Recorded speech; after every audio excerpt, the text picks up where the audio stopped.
Assalamualaikum warahmatullahi wabarakatuh. Bismillahirrahmanirrahim. Nahmaduka ya ghafuru ya syakuru. Mashalli wa sallim barik ala sayyidina maulana Muhammadin wa ala alihi wa sahbihi asma'in nama ba'du. Saya cerita muhasabah ini tentang hubungan kita dengan Allah. Di Indonesia itu banyak orang fasik, banyak orang nakal. Ya di mana-mana orang nakal itu ya mayoritas, wa aksaruhum fasikun. Tapi berkahnya harapan. Mungkin saya kira nakal sok benda, mungkin saya kira sholat sok ben sholat, mungkin sekarang belum sakhok, belum dermawan, suatu saat dermawan. Barokahnya itu kefasikan ini dianggap sementara, sedang fasik, sedang tidak benar. Karena kiai-kiai kita, para guru-guru kita, para habaib utamanya itu mesti bilang semoga husnul khotimah. Nah barokahnya doa itu, semoga husnul khotimah itu menjadikan satu pola sosial. Yang sedang fasik ini masih diharapkan jadi lebih baik, jadi lebih. Sehingga kita tidak ngambil sikap ekstrim, ya ingin menghabisi atau ingin mengadili, tidak. Karena selalu kita punya harapan. Dan agama ini limangkan erjuwo hawal yom akhir. Bayangkan dulu kalau yang nakal itu anak kamu. Pasti kamu nggak ingin kan langsung dapat azab, dapat apa. Padahal kita semua jadi tokoh ini abul kulli, bapak dari semuanya. Sehingga ketika Rasulullah SAW jalan-jalan kemudian melihat perempuan sedang menyalakan api. Kalau apinya mati ditiup, anaknya dijauhkan. Nanti kalau sudah jauh dari api, anaknya digendong lagi. Terus kata Rasulullah, matur ke semua sahabat, Aro'aitum anna hadih tarihatan waladaha alan nar. Apa kamu berpendapat bahwa perempuan ini akan melemparkan anaknya ke neraka? Tidak ya Rasulullah. Tidak akan seorang ibu melemparkan anaknya ke api. Terus kata Rasulullah, Allahu arhamu min hadih biwaladiha. Allah lebih rahman, lebih rahim dibanding orang tua ini kepada anaknya. Ini yang harus kita kenalkan terus, kita kampanyakan terus. Supaya orang hubungannya dengan Allah itu nyaman, asik. Sehingga dengan demikian selalu ada harapan bahwa yang sedang nakal ini suatu saat tobat. Kita tidak boleh menghukumi pasti begini, pasti gini. Itu tidak wilayah kita. Itu juga yang dicontohkan Rasulullah SAW. Secara lahir Nabi itu enggak berkenan sama Wahsy, karena Wahsy itu salahnya salah fatal karena membunuh ahabban nasi ila Rasulillah, yaitu membunuh Sayyid Hamzah. Jadi ketika Wahsy tobat, Nabi itu nerima tobatnya. Dan ketika beliau dengan basariyahnya enggak siap ketemu Wahsy karena harus ingat Sayyid Hamzah, basariyahnya diturutin. Oke, kamu iman saya turutin, tapi jangan sering ketemu saya. Karena kalau ketemu kamu saya masih ingat sama paman saya Sayyid Hamzah. Kita bisa ngelola seperti itu. Kita tidak cocok sama orang, bagaimanapun mereka umat Rasulullah SAW, kita tetap mencintai mereka. Misalnya kalau beda agama, mereka sama-sama orang Indonesia, kita mencintai mereka atas nama warga Indonesia. Tapi kalau misalnya potongannya ora cocok, beda kultur, bawaannya itu mangkelno cara Jawa, ya bisa diilmoni, jangan ketemu. Wong sudah tidak cocok, ingin ketemu nyari solusi. Roh ini tok seneng itu kan ya repot itu. Ya sudah kalau nggak pati cocok ya jangan sering ketemu. Dan itu kita bisa memanage seperti itu tuh bisa. Saya berkali-kali cerita tentang Imam Syafi'i. Kalau dikasih tahu ya Imam Aba Abdillah, panggilannya Imam Syafi'i, tetangga anda ini ternyata banyak yang nggak senang anda. Jawabnya beliau senang. Ya bagus kalau nggak senang saya, ndak utang saya katanya. Jadi gara-gara sampean seneng aku ngatur aku ini kan. Dan mungkin sampean rasa seneng kan ya enak. Jadi hidup itu dianggap happy. Kalau seneng ya teman silaturahim, kalau nggak seneng ya nggak bakal utang gitu. Baru kayak seneng itu nggak ganggu. Gitu. Jadi dulu itu orang bisa ngelola seneng nggak seneng itu bisa. Karena ada kearifan hubungan dengan Allah Subhanahu wa Ta'ala. Hidupnya selesai karena masyghul bi dzikrillah. Mereka sibuk dengan Allah. Makanya kata ulama-ulama tasawuf, kamu jangan melihat manusia perilakunya, tapi kamu juga harus ingat yang gerakkan semua itu Allah Subhanahu wa Ta'ala. Dengan demikian kita faroh, kita senang. Makanya Nabi kalau ngutus Anas bin Malik kemudian enggak kesampaian yang diinginkan karena Anas main, ketika garwa-garwani Nabi agak tersinggung, Nabi andaikan Allah menghendaki yang saya inginkan kesampaian, pasti itu kesampaian. Jadi dianggap kegagalan Anas enggak manggil yang dituju Nabi itu ya kersane Allah, ya enteng saja. Sayyidina Ali lebih parah lagi yang dialamin. Itu dalam beliau kalau dipanggil itu enggak cepat-cepat ke sana. Ketika ditanya, kenapa kamu tak panggil gak cepat ke saya? Amin tu ukubatak. Karena aku tahu engkau orang baik. Orang baik itu pemaaf. Jadi makanya orang-orang soleh dulu itu bodoni itu. Makanya sekarang kalau ada orang bodoh itu mesti dibidik orang soleh. Kalau orang-orang soleh itu kakean husnudzon lagi sering dibodohin. Abdul bin Umar itu masyhur itu. Kalau ada budaknya sering sholat, sergap sholat itu dimerdekakan. Akhirnya nggak sholat pun pura-pura sholat. Akhirnya juga dimerdekakan. Ketika ditanya, kenapa engkau merdekakan? Padahal mereka sholatnya menipu engkau, kata pembisik-pembisik itu. Man khoda'ana lillah in khoda'na lah. Dia nipu atas nama Allah, berarti saat tertipu juga atas nama Allah. Enggak masalah dong, semuanya demi Allah Subhanahu wa ta'ala. Jadi ketika kita ketemu mensifati Allah Ta'ala itu ghafir. Allah pemaaf. Jangan kamu enggak fair untuk diri kamu nyifati Allah ghafir, pada orang lain Allah kamu sifati syadidul iqab. Jadi Allah kamu atur, kayak MC tadi ngatur saya. Jadi Allah itu apa? Kalau pada saya ghafir, kalau pada musuh saya syadidul iqam. Itu tidak fair. Kalau Anda punya harapan kepada Allah karena Allah Rahman Rahim, Allah Ghafir, sebenarnya Allah pada musuh kita ya bisa saja Allah Ghafir, bisa saja Allah Rahman Rahim. Sehingga kita melihat orang lain yang kita tidak cocok itu ya enteng saja. Itu min ummati Rasulillah sing tanaluhu syafa'atu, tanaluhu sa'atu rahmati, tanaluhu fair. Jangan dengan kita kayak mesti dapat rahmat, jangan orang lain kayak Allah pasti syadidul iqam, itu tidak boleh. Sehingga ketika ada orang Badui, singkat cerita orang Badui ini kencing di masjid, semua sahabat membentak dia. Yang enggak bentak hanya Nabi tok. Saking mangkelnya orang ini karena semua sahabat bentak kecuali Nabi. Setelah dibenari Nabi, terus Nabi nyuruh sabbu ali dhanuban min ma'in. Setelah disucikan masjid itu, dia berdoa keras sekali. Allahumma arhamni wa Muhammadan wa la tarham ma'ana ahadan. Ya Allah, yang berhak dapat rahmatmu hanya saya dan Nabi Muhammad, yang lainnya jangan. Karena yang lainnya tuh jengkelin, gitu aja saya salah dimarah-marahin gitu. Jadi kalau kamu doa terbatas ya kayak orang Bedui ini, kayak orang Arabi. Apa kata Nabi? Laqad tahajjarta wasi'an. Allah yang rahmatnya luas menjadi kamu sempitkan. Karena kamu mau atur Allah hanya rahman pada Indonesian Power, pada NU, pada kita, yang orang lain nggak perlu dapat. Itu kan kasihan Islam, karena Islam terus nggak dimiliki semua orang. Allah tidak dimiliki semua orang, Rasulullah tidak dimiliki semua orang karena dipek NU, dipek ormas tertentu, dipek nggak boleh seperti itu. Nggak boleh takhasyar tawasian, kata Nabi, tidak boleh mempersempit zat yang rahmatnya itu luas. Ini semoga etika ini kita pakai di Indonesia. Yang sedang fase kita harapkan lebih baik. Yang sedang nggak dapat hidayah kita doakan dapat apa? Hidayah. Masyhur kan, makanya tadi saya mohon sama Habib Ali supaya Habib Ahmad supaya tetap mahalul qiyam, tabaruk sama Habib Ali di antara doa-doa di Simtud Duror masyhur itu antuqa bilal mudhniba minnah bil ghufran wal musi'a bil ihsan. Jadi harapannya para habaib, para orang-orang baik dulu ya semoga yang dosa itu dimaafkan, yang sedang salah dibuka, bikin lebih baik.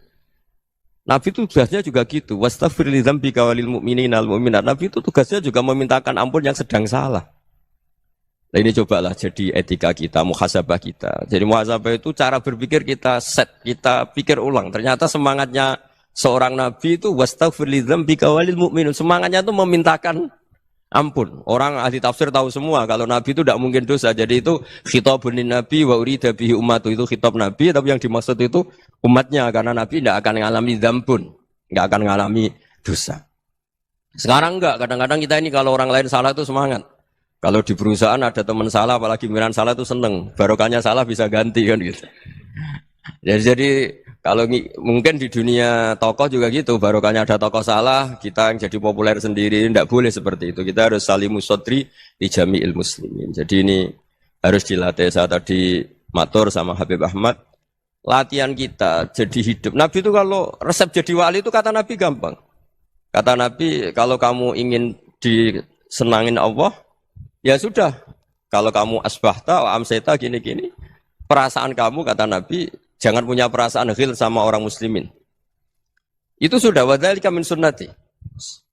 Makanya Nabi ngendikan la yablughni ahadun an ahadin syai'an. Ada yang baca la yuballighni ahadun an ahadin syai'an.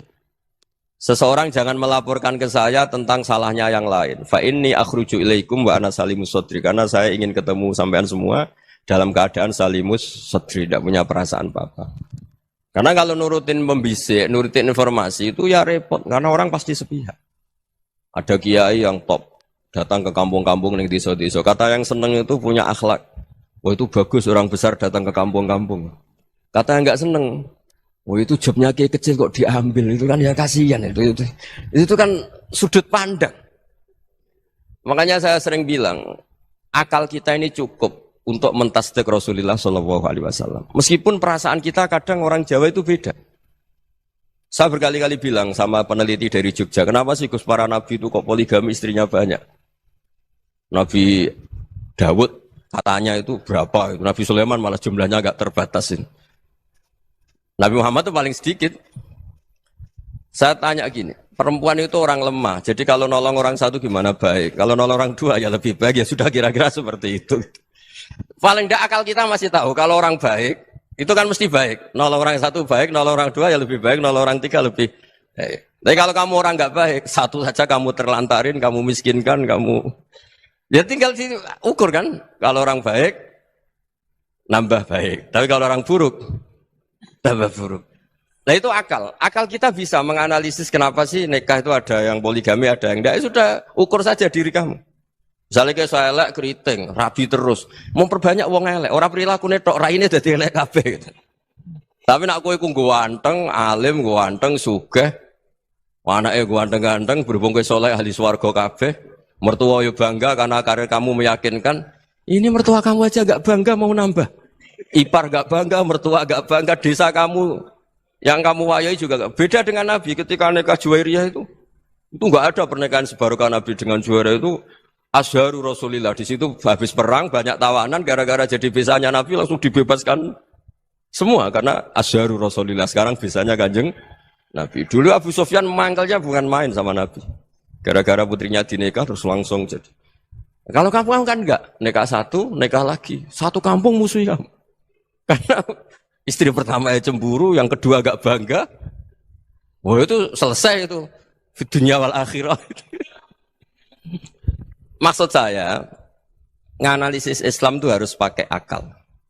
Dan akal yang dipakai, ini saya bawa ke kitab Ihya, adalah pikiran-pikiran para ulama. Makanya ketika Imam Ghazali ketika ditanya, fakaifa bi muslimin fasikin asawaha fi jami'i amri. Kalau kalian ketemu orang fasik, orang Islam tapi fasik, perilakunya enggak ada yang benar. Kata Imam Ghazali jawabnya lucu, aneh. Ma min muslimin illa wa islamuhu ta'ah. Tidak ada orang Islam kecuali dia mau Islam, membenarkan Allah dan Rasul itu sudah taatnya dia. Kok kamu tidak bisa melihat taatnya dia? Dia pikirannya kan ini pemabuk, ini tukang apa. Tapi kata Imam Ghazali, sebenarnya kamu masih bisa berpikir positif. Ma min muslimin illa wa islamuhu ta'ah. Tidak ada seseorang Islam ketika dia milih Islam itu pasti ada taatnya, yaitu tasdik pada Allah dan tasdik kepada Rasulullah Shallallahu Alaihi Wasallam. Jadi dengan pola seperti itu, maka di antara guru-guru kita yang modern ya di era Mbah Maimun, di sini ada Habib Ahmad. Habib Salim, syair yang sering dibaca beliau adalah ada orang munajat sama Allah, ini cerita munajat. Itu orang itu ngendikan gini. Ana mutnibun, ana mukhtiun, ana asi. Huwa rahimun, huwa ghafirun, huwa afi. Ya Allah, saya mukhti, saya orang yang salah. Ana mutnib, saya orang yang dosa. Ana asin, saya sering maksiat. Tapi engkau ya Allah, engkau ghafir, pemaaf. Engkau rahim, maha pengasih. Engkau afin, yang mudah memaafkan. Terus kata orang ini, ya agak kurang ajar, tapi saking senengnya sama Allah. Qobal tuhunna salasatan bisalasati. Ya gini saja ya Allah, sifat engkau diadu dengan sifat saya. Engkau Tuhan, Gusti, enggak boleh kalah katanya. Terus wasatahliban ausofu ausofi, dan engkau pasti pemenangnya gitu. Jadi ada orang rayu Allah dengan cara seperti itu ya ada ya. Saya ini manusia, salah saya banyak. Engkau ampunannya banyak. Engkau Tuhan, Gusti, enggak boleh ampunan Anda, ampunan engkau kalah dengan salah saya. Enggak boleh Tuhan kok kalah. Nah, jadi untuk supaya orang punya harapan gitu. Banyak juga wali-wali yang jadab ketika datang ke makam Rasulullah SAW. Itu kalau dongo ya agak kacau sebetulnya, cara syariat agak kacau. Ya Allah, engkau punya dua pilihan. Jika engkau menjadikan saya soleh, surah habibu, yang senang kekasihmu, yaitu Rasulullah SAW. Tapi jika engkau menjadikan saya fasik, surah adubu, yang senang itu setan. Monggo jenengan mau menyenangkan kekasih jenengan, mau menyenangkan musuh jenengan, monggo. Jenengan bebas kok memilih. Dan mestinya Allah ya senang menyenangkan kekasihnya. Jadi ya, intinya Allah dipaksa untuk menjadikan dia orang soleh gitu. Jadi kayak kemarin itu Pak Bus siapa? Yang kesini itu yang sama jenengan itu. kuliah ke sini itu sama Habib Ahmad. Saya pertama nggak mau, lama-lama Habib Ahmad. Ini gimana, Gus? Orang taunya saya dekat jenengan, kalau nggak kasil saya waduh, Beb. Ini kayak doanya wali yang tadi. Nggak punya pilihan, Beb. Nggak ada pilihan. Jadi saya mohon muhasabah itu dimulai cara berpikir. Makanya di sini sebetulnya teks ini supaya dapat barokahnya Ihya. Ini kitab yang disenangi para habaib, para ulama. Sebetulnya teks di muhasabah itu redaksinya gini ya, yang lengkap. Hasibu anfusakum qabla an tuhasabu, wazinuha qabla an tuzanu, wa tahayya'u lil ardil akbar. Jadi ada kata wazinu, jadi ukur. Perilaku Anda ini diukur, ditakar. Misalnya kita sebagai suami kan ya punya hal-hal yang kita tidak ideal. Cara wong Jawa mesti pesek. Cara rezeki ya pas-pasan itu. Dan kita juga kalau makanya enggak boleh tanya istri begini, apa saya cinta pertama Anda? Pasti Anda kecewa. Orang jadi istri hanya korban terakhir gitu. Sudah. Karena orang kalau ngelamar kemana-mana enggak jadi, yang jadi istri itu pasti korban terakhir itu. Jarang istri pilihan pertama, jarang. Ayo semua yang nikah. Rata-rata itu pilihan Anda pertama Pak, dari sekian ditolak di mana-mana terus. Ya perempuan terakhir. Kamu juga korban terakhir gitu. Itu wali-wali dulu kalau ngandani kita itu sederhana. Antal ini masyhur diceritakan Habib Zain bin Semit dalam kitab Al-Manhajus Sawi. Anta lam tajid min nafsika kullama turid. Fa kaifa turidu min ghairika kullama turid.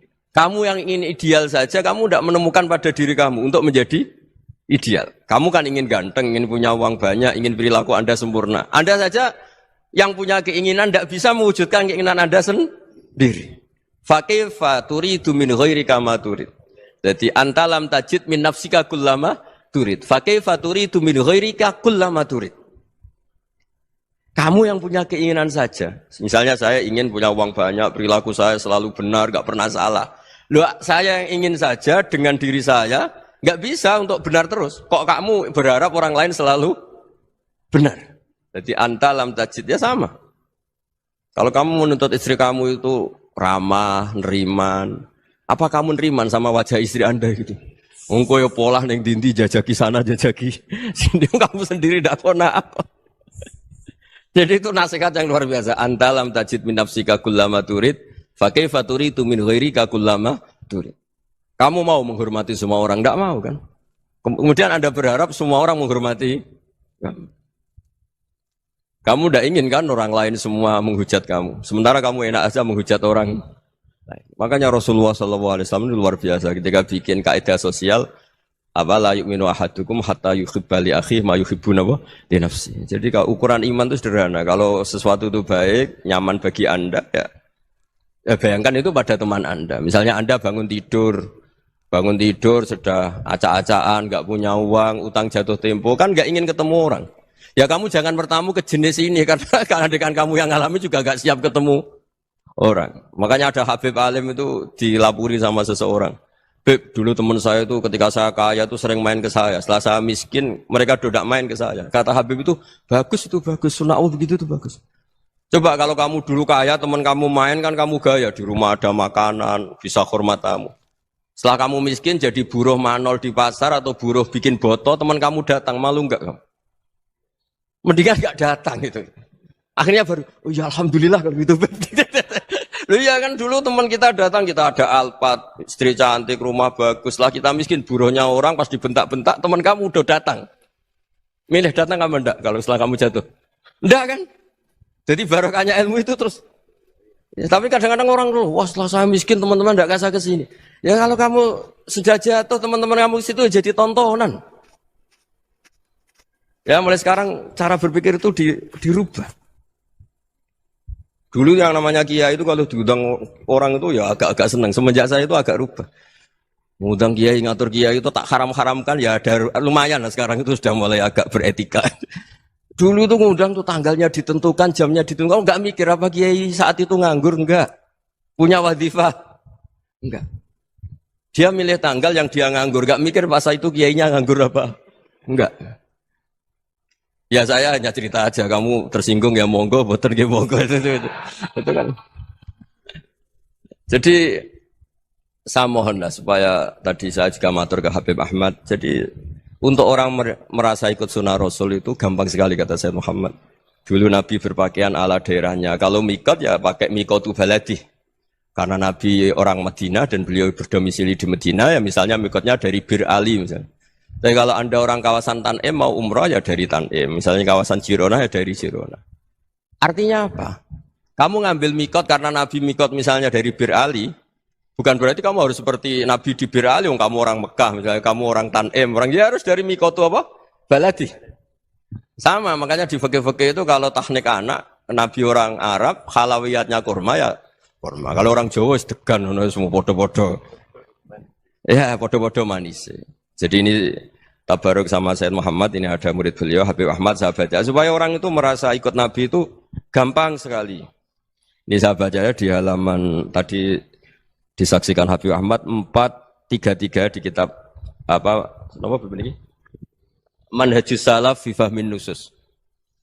Itu kata Sayyid Muhammad wa kanat sunnatu Rasulillah annahu yat'amu ma yajiduhu fi ardi wa yalbasu ma yajidu wa yarkabu ma yajidu mimma abahu Allah taala.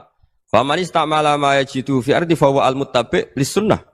Kama annahu hajjal baita min madinati. Faman hajjal baita min madinati nafsi fa huwa al-muttabi' lis-sunnah wa illam takun hadhil madinatu tilka. Jadi intinya misalnya Nabi dulu itu ngasih sedekah kepada fakir miskin ya pakai dinar, dirham. Ya kalau orang misalnya sedekah pakai rupiah ya sudah ikut sunnah Nabi. Jangan, lu Nabi pakai dinar loh, kamu kok pakai rupiah. Dulu dinarnya Nabi udah ada tulisannya Bank Indonesia, kamu kok ada tulisannya Bank. Ya tidak ada seperti itu. Ya jadi misalnya Nabi sedekah pakai tamar atau pakai al-aqid, ya kita pakai beras, pakai apa. Supaya orang tuh bahwa Rasulullah itu milik kafatal linnas, milik semuanya. Sehingga merasa ikut sunnah Nabi itu ya semuanya. Makanya dulu Mbah Mun kalau motivasi saya supaya bombong, kalau orang Jawa bilang bombong. Wong Jawa mesti ono wong alim. Beliau menyontohkan pas itu Mbah Fadol, Senori, Mbah Ihsan Jambes. Itu bisa ngarang-ngarang kitab luar biasa. Padahal beliau bukan orang Arab. Imam Sibawai itu orang Persia. Imam Ghazali orang Tos itu juga ikut Persia.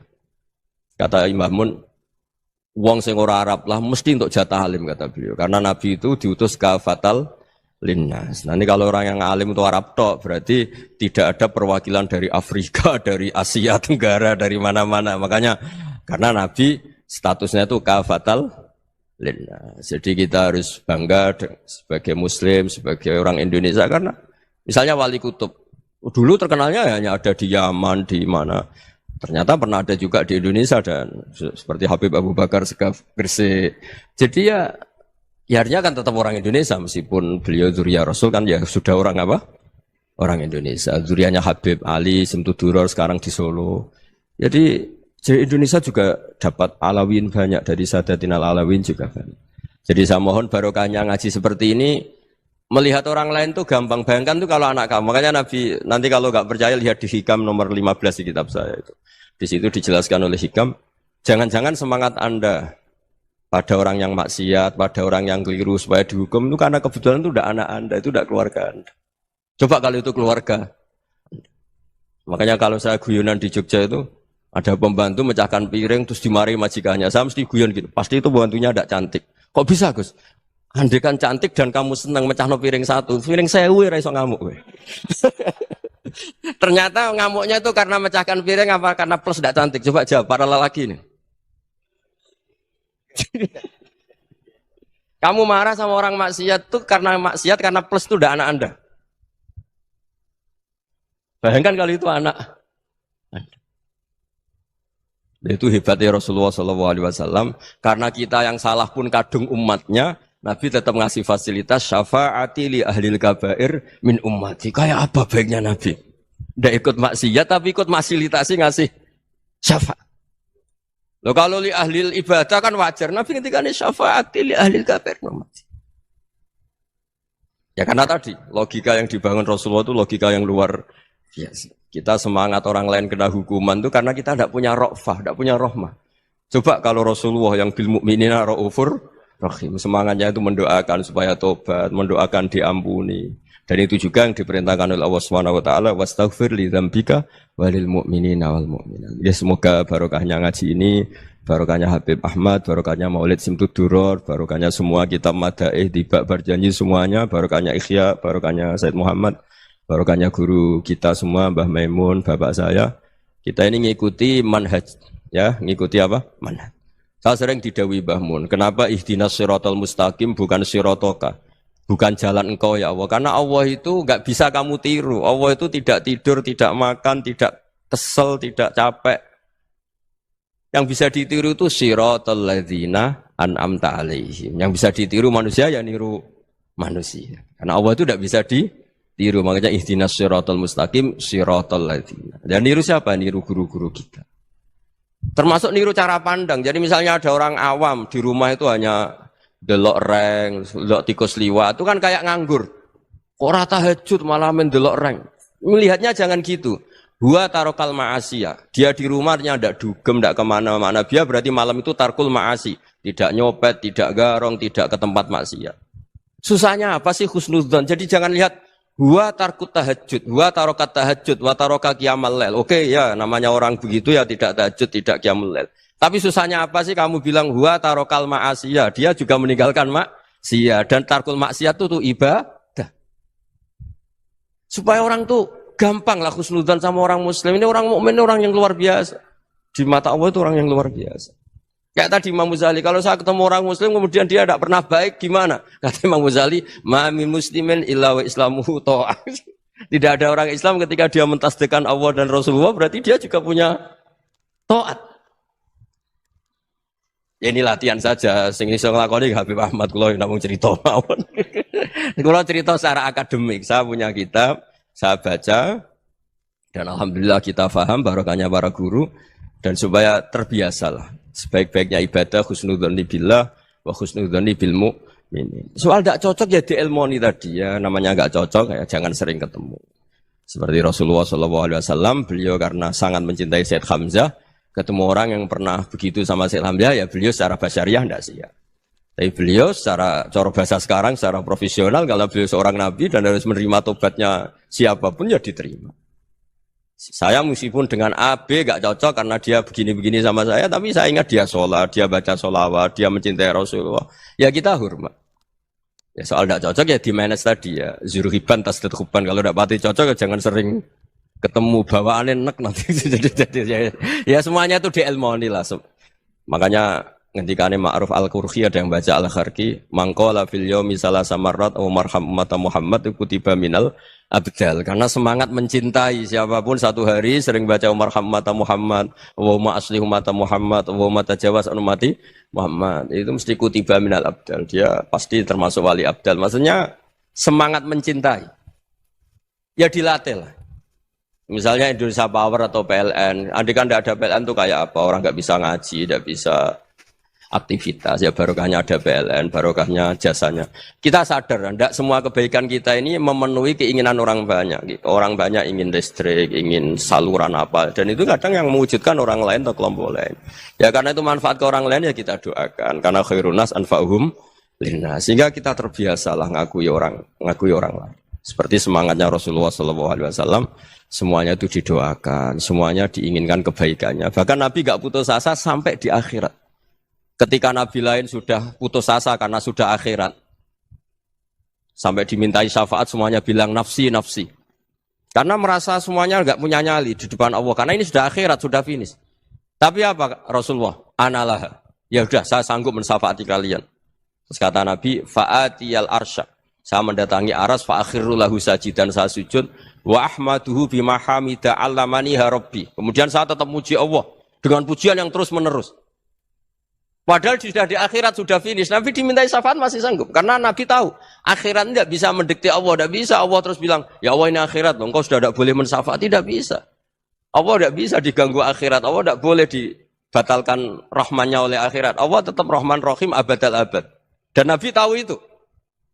Makanya kata para ulama, fa Muhammadun ahmadu min ghairihi. Jadi Nabi Muhammad namanya dua, yang terkenal. Sebenarnya banyak yang terkenal dua, Muhammad sama Ahmad. Ketika Nabi punya nyali memuji Allah di akhirat atau sudah di akhirat, Itu fa Muhammadun ahmadu min ghairi. Ketika nabi lain sudah tidak punya nyali muji Allah karena sudah akhirat, Nabi Muhammad tetap berani muji Allah di saat seperti itu. Makanya ahmadu di situ kata ulama itu af'al tafdil. Fa Muhammadun ahmadu min ghairi. Kanjeng Nabi lebih memuji Allah di saat yang nabi lain sudah tidak punya nyali untuk muji Allah di saat itu. Makanya kata Nabi fa akhiru lahu sajidan wa ahmaduhu bi mahamida 'allamaniha rabbi. Akhirnya setelah lama gitu terus Allah ngendikan ya Muhammad irfa' ra'sak wasal tu'tah wasfa' tusyaffa. Sudah Muhammad angkat kepala kamu minta apa saya turutin dan kalau kamu ingin mensyafaati umatmu saya beri hak napa? Syafaat. Nah, semoga semangat itu juga menjadikan kita munajat bahwa rahmat Allah tidak terbatas, harapan juga tidak terbatas. Mungkin yang sedang nakal ya kita katakan sedang. Jangan terus kamu pastikan, wah ini mesti su'ul khotimah, mesti tidak orang baik. Tidak, agama ini liman kana yarjuwaha wal yaumal akhir, selalu bagi yang punya harapan. Ya, mugi-mugi dapat barokah semua. Mantu dengan kata wassalamualaikum warahmatullahi wabarakatuh. Dalam konteks Indonesia, muhasabah itu sudah jadi perilaku ya. Karena dulu orang tua saya, guru-guru saya kalau ngandani itu, bayangkan kalau kamu jadi dia. Jadi misalnya kita mentang-mentang atasan, otoriter sama bawahan. Bayangkan kalau kamu jadi yang bawahan itu kayak apa? Laukun tamakanah, kalau orang Arab bilang, bayangkan kalau kamu di posisi dia. Makanya guyonannya orang-orang Indonesia itu kan orang ngaramkan judi gitu, bareng dikasih tahu. Tapi yang menang anak jenengan, alhamdulillah. Ternyata ngaramkan itu karena ada anaknya. Kalau anaknya yang menang ya seneng. Meskipun itu guyonan, tapi saya punya padanan itu dalam kitab hikam. Nabi Ibrahim itu Khalilur Rahman, tentu bencinya minta ampun sama yang namanya maksiat. Suatu saat beliau diterbangkan di alam malakut. Itu kalau di hikam saya halaman 15 juga. Saya masih ingat betul. Mungkin kalau Anda beda halaman karena beda cetakan. Atau enggak punya kitabnya. Atau punya tapi tidak bisa baca. Nah itu jadi berbagai kemungkinan. Atau punya tidak bisa baca tapi dianggap jimat. Atau digo pencitraan. Banyak itu kaji-kaji tidak bisa baca kitab tapi di ruang tamunya kitabnya besar-besar. Pencitraan itu. Tapi ya bagus lah, enggak apa-apa untuk syiar.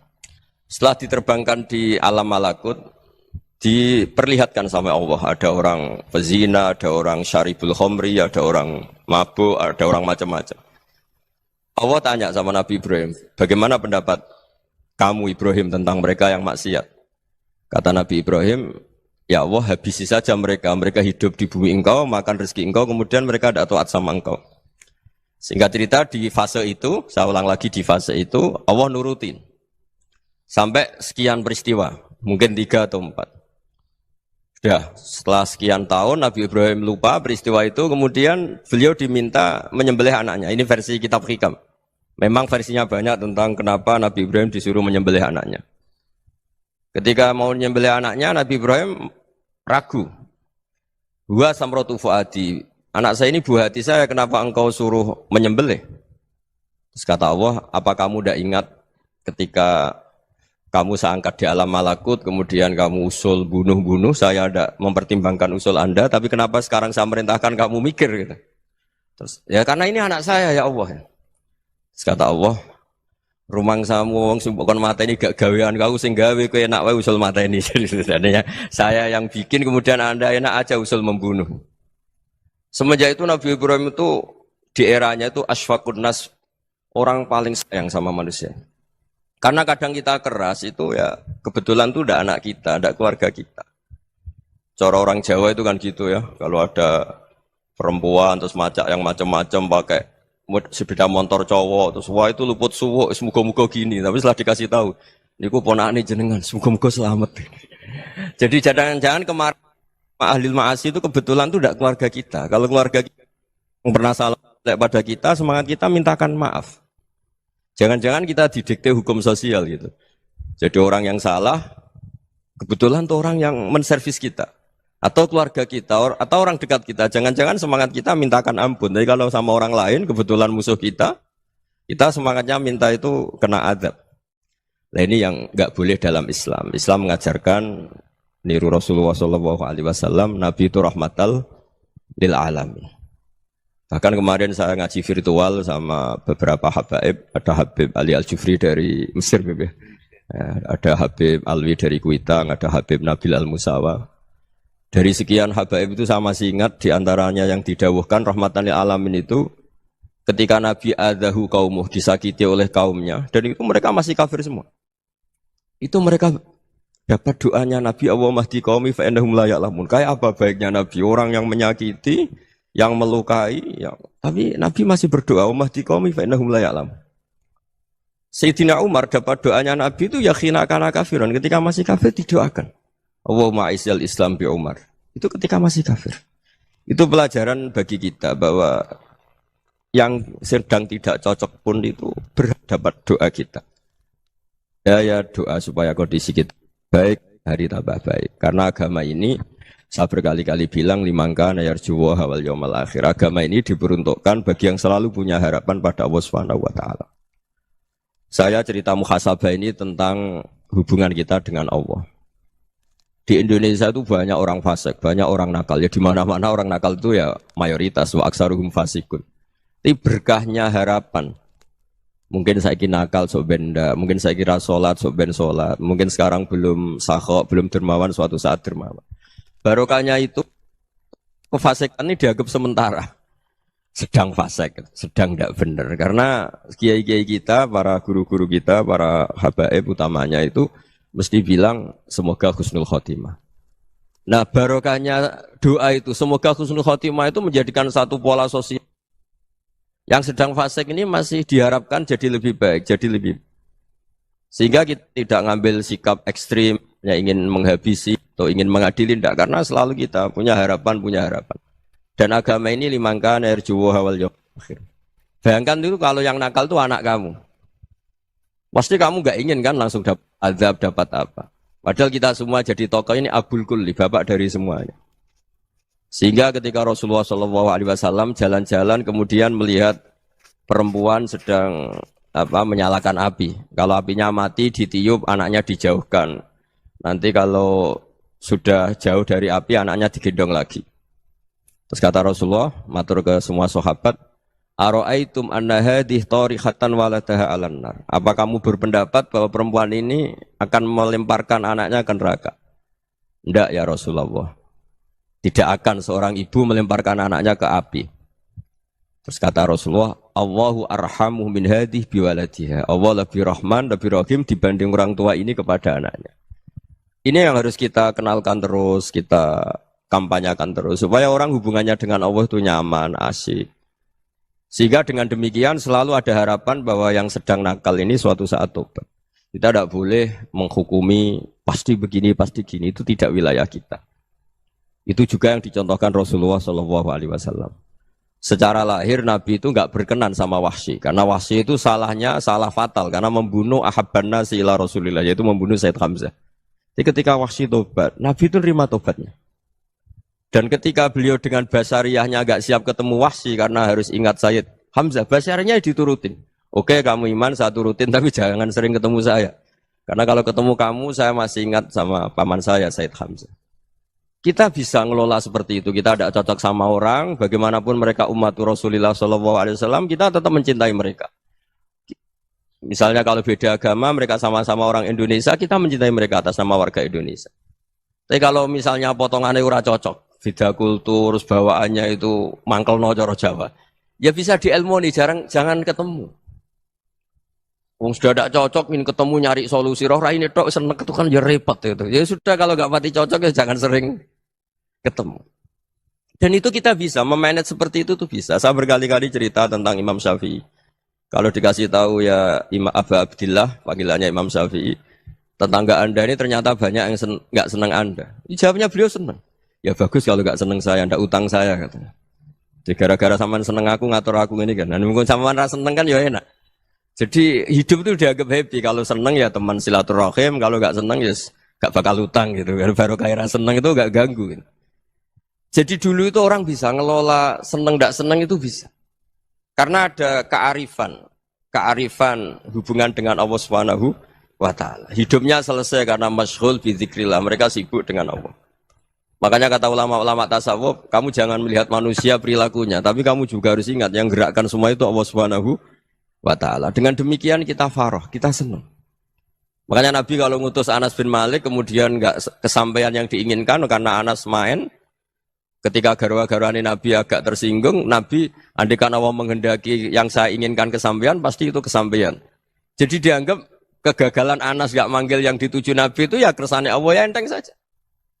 Sayyidina Ali lebih parah lagi yang dialamin. Itu dalam beliau kalau dipanggil tuh nggak cepet-cepet ke sana. Ketika ditanya, kenapa kamu tak panggil nggak cepet ke saya? Amin tuh ukubatak. Karena aku tahu kau orang baik. Orang baik itu pemaaf. Jadi makanya orang-orang soleh dulu itu bodoni itu. Makanya sekarang kalau ada orang bodoni itu mesti bidik orang soleh. Kalau orang-orang soleh itu kakean husnudzon akhirnya sering dibodonin. Abdul bin Umar itu masyhur itu. Kalau ada budaknya sering sholat, sergap sholat itu dimerdekakan. Akhirnya nggak sholat pun pura-pura sholat. Akhirnya juga dimerdekakan. Ketika ditanya, kenapa engkau merdekakan? Padahal mereka sholatnya menipu engkau, kata pembisik-pembisik itu. Man khoda'ana lillah in khoda'na lah. Dia nipu atas nama Allah, berarti saat tertipu juga atas nama Allah. Enggak masalah dong, semuanya demi Allah Subhanahu wa ta'ala. Mensifati Allah Ta'ala itu ghafir. Allah pemaaf. Jangan kamu enggak fair untuk diri kamu nyifati Allah ghafir, pada orang lain Allah kamu sifati syadidul iqab. Jadi Allah kamu atur, kayak MC tadi ngatur saya. Jadi Allah itu apa? Kalau pada saya ghafir, kalau pada musuh saya syadidul iqab. Itu enggak fair. Kalau Anda punya harapan kepada Allah karena Allah Rahman Rahim, Allah Ghafir, sebenarnya Allah pada musuh kita ya bisa saja Allah Ghafir, bisa saja Allah Rahman Rahim. Sehingga kita melihat orang lain yang kita tidak cocok itu ya enteng saja. Itu min ummati Rasulillah sing tanaluhu syafa'atuh, tanaluhu sa'atu rahmati, tanaluhu fair. Jangan dengan kita kayak mesti dapat rahmat, jangan orang lain kayak Allah pasti syadidul iqab. Itu tidak boleh. Sehingga ketika ada orang Badui, singkat cerita orang Badui ini kencing di masjid. Semua sahabat membentak dia. Yang enggak bentak hanya Nabi tok. Saking mangkelnya orang ini karena semua sahabat bentak kecuali Nabi. Setelah dibenarin Nabi, terus Nabi nyuruh sabbu ali dhanuban min ma'in. Setelah disucikan masjid itu, dia berdoa keras sekali. Allahumma arhamni wa Muhammadan wa la tarham ma'ana ahadan. Ya Allah, yang berhak dapat rahmatmu hanya saya dan Nabi Muhammad, yang lainnya jangan. Karena yang lainnya tuh jengkelin, gitu aja saya salah dimarah-marahin gitu. Jadi kalau kamu doa terbatas ya kayak orang Bedui ini, kayak orang Arabi. Apa kata Nabi? Laqad tahajjarta wasi'an. Allah yang rahmatnya luas menjadi kamu sempitkan. Karena kamu mau atur Allah hanya Rahman pada Indonesian Power, pada NU, pada kita, yang orang lain nggak perlu dapat. Itu kan kasihan Islam, karena Islam terus nggak dimiliki semua orang. Allah nggak dimiliki semua orang, Rasulullah nggak dimiliki semua orang karena dipek NU, dipek ormas tertentu, dipek nggak boleh seperti itu. Nggak boleh takhasjar tawasian kata Nabi, nggak boleh mempersempit zat yang rahmatnya itu luas. Ini semoga etika ini kita pakai di Indonesia. Yang sedang fase kita harapkan lebih baik.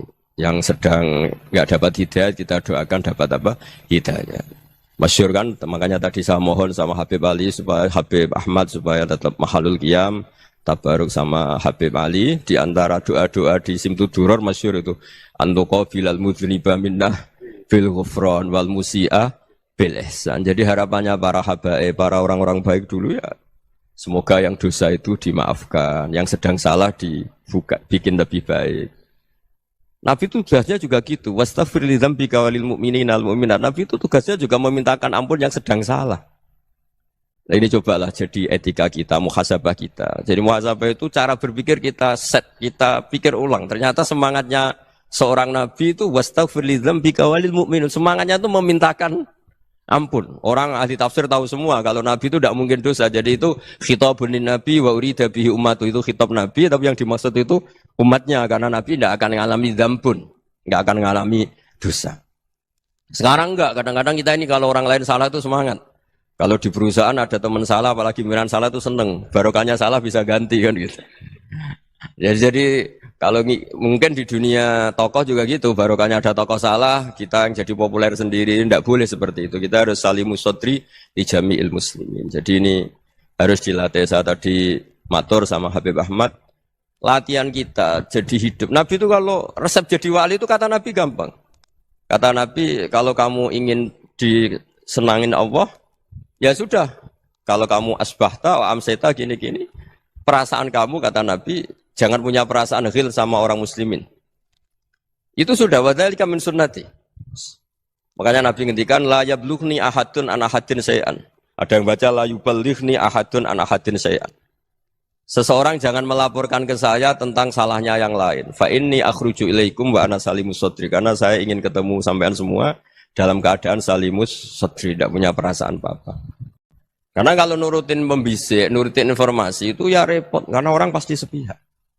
Ada kiai yang top, datang ke kampung-kampung ning desa-desa. Kata yang seneng itu punya akhlak. Wah itu bagus orang besar datang ke kampung-kampung. Kata yang enggak seneng, wah itu jobnya kiai kecil kok diambil, itu kan ya kasihan itu kan sudut pandang. Makanya saya sering bilang, akal kita ini cukup untuk mentasdik Rasulullah Shallallahu Alaihi Wasallam. Meskipun perasaan kita kadang orang Jawa itu beda. Saya berkali-kali bilang sama peneliti dari Jogja, kenapa sih Gus para nabi itu kok poligami istrinya banyak? Nabi Dawud katanya itu berapa? Itu Nabi Sulaiman malah jumlahnya agak terbatasin. Nabi Muhammad itu paling sedikit. Saya tanya gini, perempuan itu orang lemah. Jadi kalau nolong orang satu gimana baik? Kalau nolong orang dua ya lebih baik. Ya sudah kira-kira seperti itu. Paling tidak akal kita masih tahu kalau orang baik itu kan mesti baik. Nolong orang satu baik, nolong orang dua ya lebih baik, nolong orang tiga lebih baik. Tapi kalau kamu orang nggak baik, satu saja kamu terlantarin, kamu miskinkan, kamu ya tinggal diukur kan. Kalau orang baik nambah baik. Tapi kalau orang buruk tambah buruk. Nah itu akal. Akal kita bisa menganalisis kenapa sih nikah itu ada yang poligami, ada yang enggak. Sudah ukur saja diri kamu. Misalnya kayak saya elek keriting, rabi terus. Memperbanyak wong elek. Orang perilaku netok raine dadi elek kabeh gitu. Tapi nak kowe ku ganteng, alim, ganteng, sugih. Anake ganteng-ganteng, berhubung kowe saleh ahli swarga kabeh. Mertua yo bangga karena karir kamu meyakinkan. Ini mertua kamu aja enggak bangga mau nambah.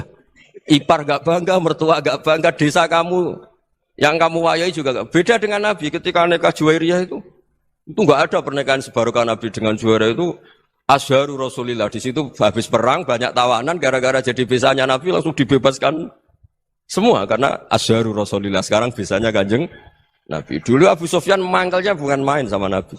Gara-gara putrinya dinikah terus langsung jadi. Kalau kamu kan enggak, nikah satu, nikah lagi. Satu kampung musuh kamu. Karena istri pertama ya cemburu, yang kedua agak bangga. Wah itu selesai itu. Di dunia wal akhirah. Maksud saya, nganalisis Islam itu harus pakai akal. Dan akal yang dipakai, ini saya bawa ke kitab Ihya, adalah pikiran-pikiran para ulama.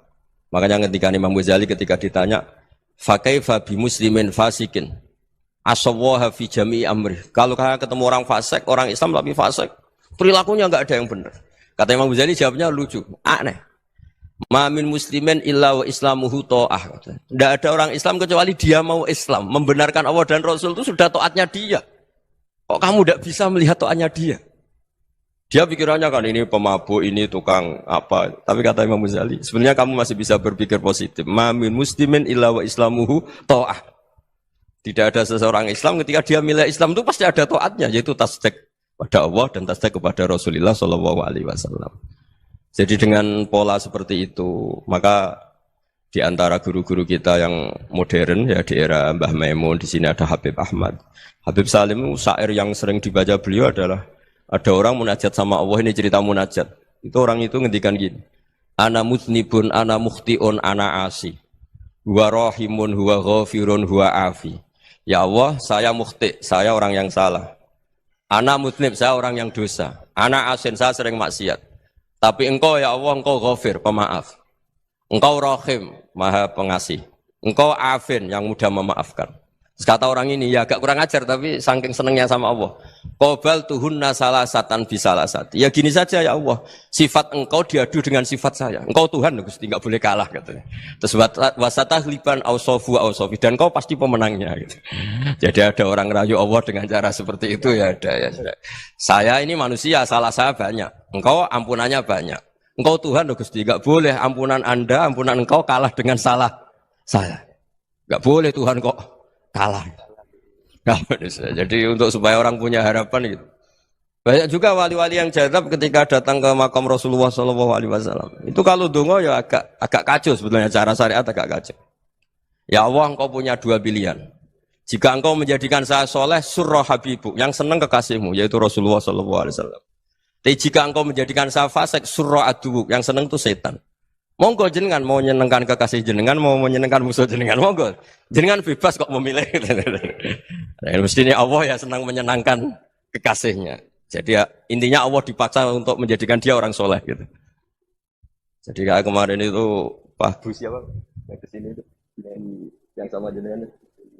Kuliah ke sini itu sama Habib Ahmad. Saya pertama enggak mau, lama-lama Habib Ahmad.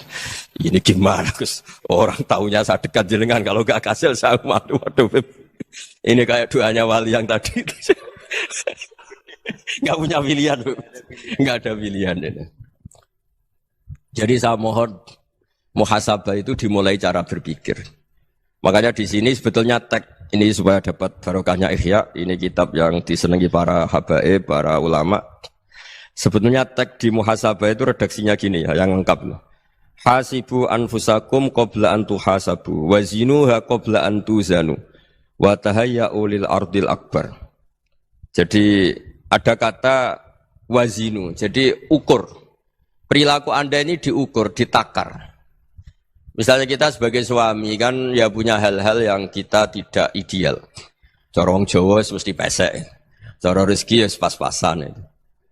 Dan kita juga kalau, makanya nggak boleh tanya istri begini, apa saya cinta pertama Anda? Pasti Anda kecewa. Orang jadi istri hanya korban terakhir gitu. Sudah. Karena orang kalau ngelamar kemana-mana nggak jadi, yang jadi istri itu pasti korban terakhir gitu. Jarang istri pilihan pertama, jarang. Ayo semua yang nikah. Rata-rata itu pilihan Anda pertama Pak, dari sekian ditolak di mana-mana terus. Ya perempuan terakhir. Kamu juga korban terakhir. Gitu. Itu wali-wali dulu kalau ngandani kita itu sederhana. Antal, ini masyhur diceritakan Habib Zain bin Semit dalam kitab Al-Manhajus Sawi. Anta lam tajid min nafsika kullama turid. Fa kaifa turidu min ghairika kullama turid. Kamu yang ingin ideal saja, kamu tidak menemukan pada diri kamu untuk menjadi ideal. Kamu kan ingin ganteng, ingin punya uang banyak, ingin perilaku Anda sempurna. Anda saja yang punya keinginan tidak bisa mewujudkan keinginan Anda sendiri. Fa kaifa turidu min ghairika ma turid. Jadi anta lam tajid min nafsika kullama turid. Fa kaifa turidu min ghairika kullama turid. Kamu yang punya keinginan saja. Misalnya saya ingin punya uang banyak, perilaku saya selalu benar, enggak pernah salah. Loh, saya yang ingin saja dengan diri saya enggak bisa untuk benar terus. Kok kamu berharap orang lain selalu benar? Jadi anta lam tajid ya sama. Kalau kamu menuntut istri kamu itu ramah, neriman, apa kamu neriman sama wajah istri Anda gitu? Engko ya pola neng dindi jajaki sana jajaki sini kamu sendiri ndak kona apa. Jadi itu nasihat yang luar biasa. Anta lam tajid min nafsika kullama turid, fa kaifa turidu min ghairika kullama turid. Kamu mau menghormati semua orang, ndak mau kan? Kemudian Anda berharap semua orang menghormati kamu. Kamu tidak ingin kan orang lain semua menghujat kamu. Sementara kamu enak aja menghujat orang lain. Makanya Rasulullah SAW itu luar biasa ketika bikin kaidah sosial. Apa la yu'minu ahadukum hatta yuhibba li akhihi ma yuhibbu li nafsi. Jadi kalau ukuran iman itu sederhana. Kalau sesuatu itu baik, nyaman bagi Anda ya bayangkan itu pada teman Anda. Misalnya Anda bangun tidur sudah acak-acakan, nggak punya uang, utang jatuh tempo, kan nggak ingin ketemu orang.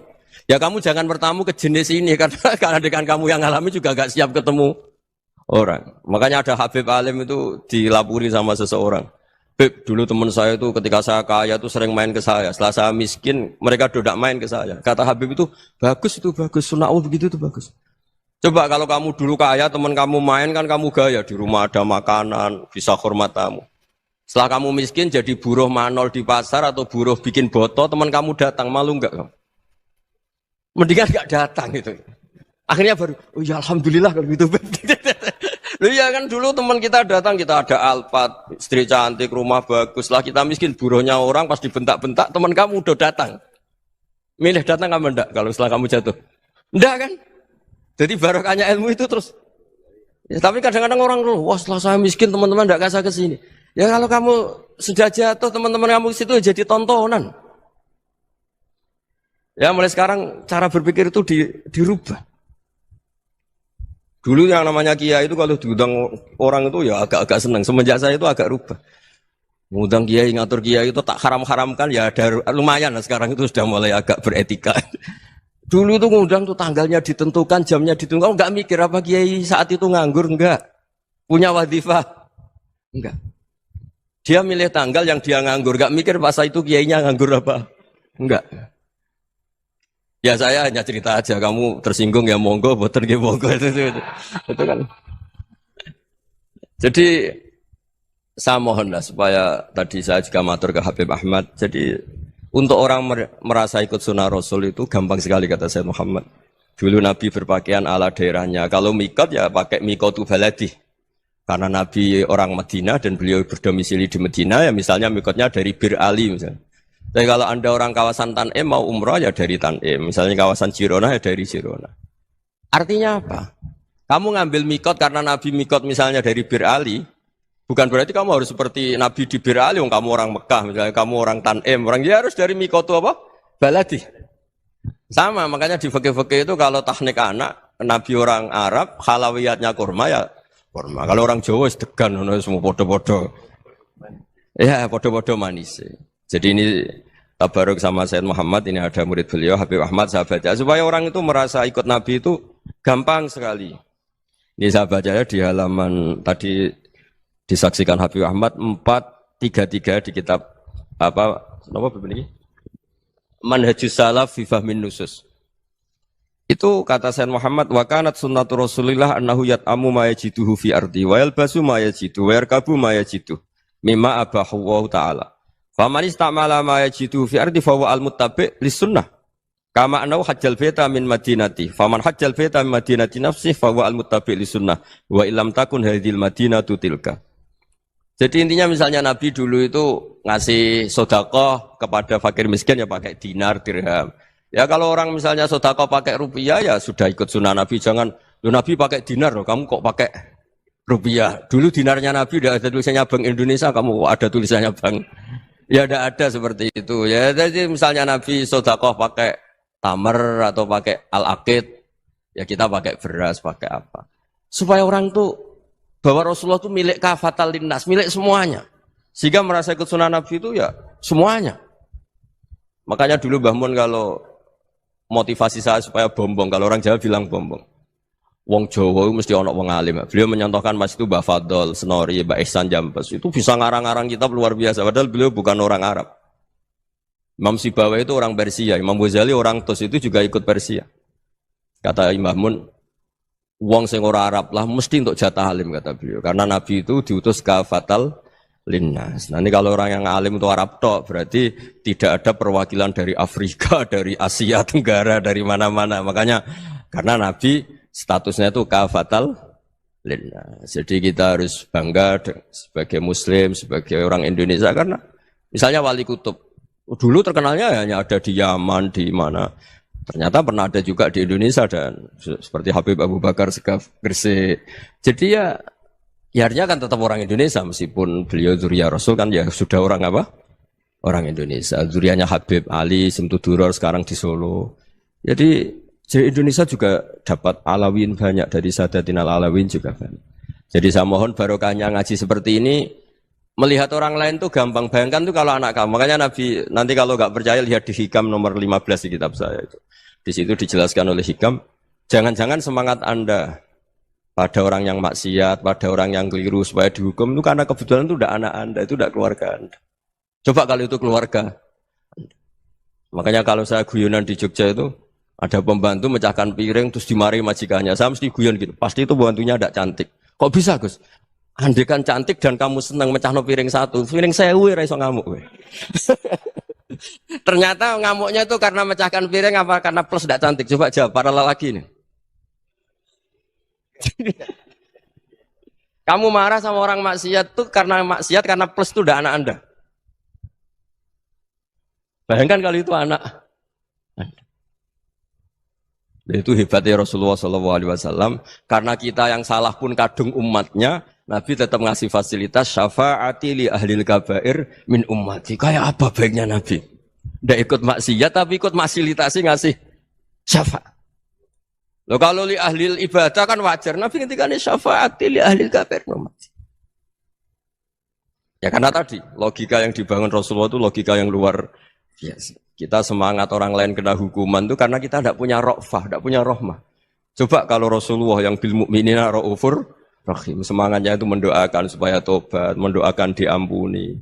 Dan itu juga yang diperintahkan oleh Allah Subhanahu wa taala, wastaghfir li dzambika walil mu'minina wal mu'minat. Ya semoga barokahnya ngaji ini, barokahnya Habib Ahmad, barokahnya Maulid Simtuduror, barokahnya semua kitab madaih tiba berjanji semuanya, barokahnya Ikhya, barokahnya Said Muhammad, barokahnya guru kita semua Mbah Maimun, bapak saya. Kita ini ngikuti manhaj, ya, ngikuti apa? Manhaj. Saya sering didhawuhi Mbah Mun, kenapa ihdinas siratal mustaqim bukan siratoka? Bukan jalan engkau ya Allah, karena Allah itu enggak bisa kamu tiru. Allah itu tidak tidur, tidak makan, tidak kesel, tidak capek. Yang bisa ditiru itu siratal ladzina an'amta alaihim. Yang bisa ditiru manusia ya niru manusia. Karena Allah itu tidak bisa ditiru. Makanya ihdinas siratal mustaqim siratal ladzina. Dan niru siapa? Niru guru-guru kita. Termasuk niru cara pandang. Jadi misalnya ada orang awam di rumah itu hanya delok reng, delok tikus liwat, itu kan kayak nganggur. Ora tahajud malah mendelok reng. Melihatnya jangan gitu. Huwa tarokal ma'asiyah. Dia di rumahnya ndak dugem, ndak kemana-mana. Dia berarti malam itu tarkul ma'asi. Tidak nyopet, tidak garong, tidak ke tempat maksiat. Susahnya apa sih husnudzon? Jadi jangan lihat huwa tarkut tahajud, huwa tarokat tahajud, wa taroka qiyamal lail. Oke ya, namanya orang begitu ya tidak tahajud, tidak qiyamul lail. Tapi susahnya apa sih kamu bilang huwa tarokal ma'asiyah, dia juga meninggalkan maksiyah, dan tarkul maksiyah itu tuh ibadah. Supaya orang tuh gampang lah husnudzan sama orang muslim. Ini orang mukmin, orang yang luar biasa. Di mata Allah itu orang yang luar biasa. Kayak tadi Imam Ghazali, kalau saya ketemu orang muslim kemudian dia tidak pernah baik, gimana? Kata Imam Ghazali, ma min muslimin illa wa islamuhu ta'ah. Tidak ada orang Islam ketika dia mentasdihkan Allah dan Rasulullah, berarti dia juga punya taat. Ya ini latihan saja, sing iso nglakoni Habib Ahmad kula namung cerita mawon. Kula cerita secara akademik, saya punya kitab, saya baca dan alhamdulillah kita paham barokahnya para guru dan supaya terbiasalah. Sebaik-baiknya ibadah husnudzon billah wa husnudzon bil mu'minin. Soal tidak cocok ya diilmoni tadi ya, namanya enggak cocok ya jangan sering ketemu. Seperti Rasulullah SAW, beliau karena sangat mencintai Said Hamzah, ketemu orang yang pernah begitu sama Said Hamzah, ya beliau secara basyariah tidak siap. Tapi beliau secara cara bahasa sekarang, secara profesional, kalau beliau seorang nabi dan harus menerima tobatnya siapapun, ya diterima. Saya meskipun dengan A, B gak cocok karena dia begini-begini sama saya, tapi saya ingat dia sholat, dia baca sholawat, dia mencintai Rasulullah. Ya kita hormat. Ya soal tidak cocok ya di manage tadi ya. Zurhiban tasdid khuban. Kalau tidak pati cocok ya jangan sering ketemu bawaannya enak nanti. Ya semuanya itu diilmoni lah.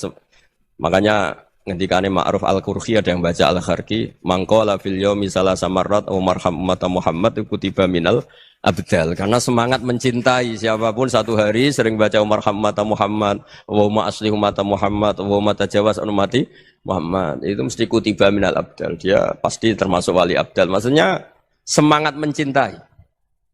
Ya dilatih lah. Misalnya Indonesia Power atau PLN, andai kan tidak ada PLN itu kayak apa? Orang nggak bisa ngaji, tidak bisa aktivitas, ya barokahnya ada PLN, barokahnya jasanya. Kita sadar, tidak semua kebaikan kita ini memenuhi keinginan orang banyak. Gitu. Orang banyak ingin listrik, ingin saluran apa, dan itu kadang yang mewujudkan orang lain atau kelompok lain. Ya karena itu manfaat ke orang lain ya kita doakan. Karena khairun nas anfa'uhum linnas. Sehingga kita terbiasalah ngakui orang lain. Seperti semangatnya Rasulullah SAW. Semuanya itu didoakan, semuanya diinginkan kebaikannya. Bahkan Nabi gak putus asa sampai di akhirat.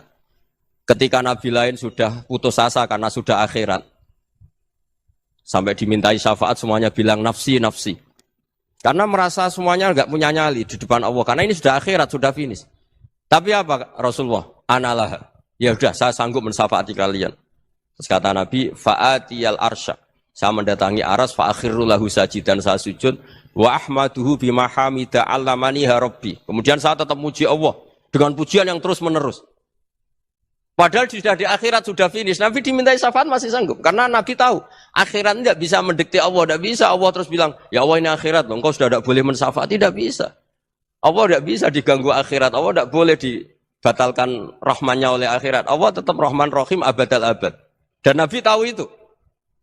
Makanya kata para ulama, fa Muhammadun Ahmadu min ghairihi. Jadi Nabi Muhammad namanya dua yang terkenal. Sebenarnya banyak yang terkenal dua, Muhammad sama Ahmad. Ketika Nabi punya nyali memuji Allah di akhirat atau sudah di akhirat, itu fa Muhammadun Ahmadu min ghairihi. Ketika Nabi lain sudah tidak punya nyali muji Allah karena sudah akhirat, Nabi Muhammad tetap berani muji Allah di saat seperti itu. Makanya Ahmadu di situ kata ulama itu af'al tafdil. Fa Muhammadun Ahmadu min ghairihi. Kanjeng Nabi lebih memuji Allah di saat yang Nabi lain sudah tidak punya nyali untuk muji Allah di saat itu. Makanya kata Nabi fa akhirul lahu sajidan wa ahmadhu bi mahamida 'allamaniha rabbi.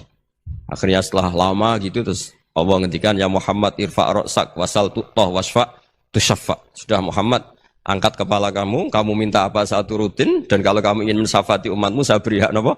Syafaat.